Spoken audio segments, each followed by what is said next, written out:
in our own little way with Miss Chichi Atienza and the entire group.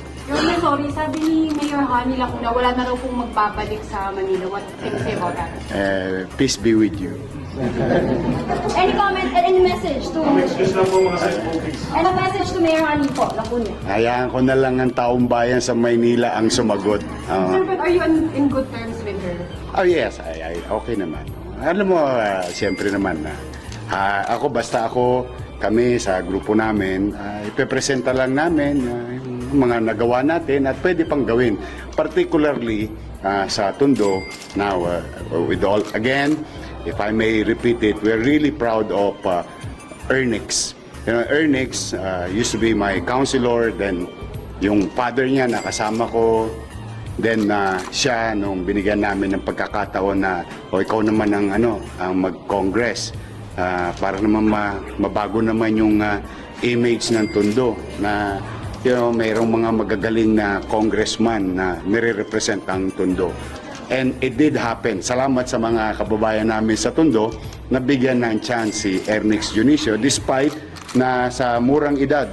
Siya ang pinakabata naming naging congressman. And now, through the years, for the past 3 years, especially itong mga nagdaang taon, napakabilis kumilos ni Ernix. So now, I'm happy being partnered with Congressman Ernix para naman sa mga kababayan namin sa Tondo. Sir, confident kayo na you will be back? Sure.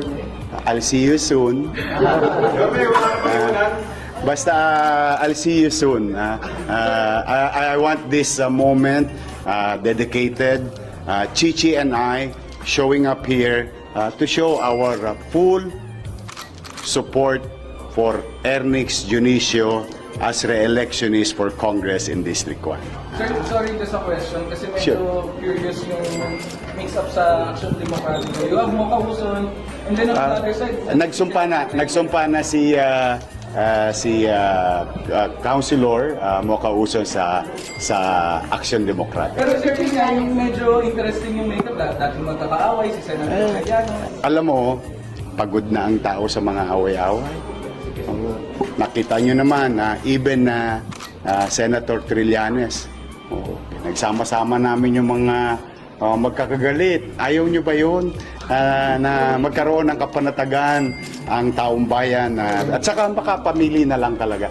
Hayaan ko ang taong bayan na makapamili sila. But I'm really happy kami ang napupuntahan ng mga taong gusto ng kapanatagan sa buhay. But for the meantime, ang importante ngayon, yung katatayuan ng tao sa hirap ng buhay na kinakaharap ng mamamayan. Partikular, lalo na sa lungsod ng Maynila.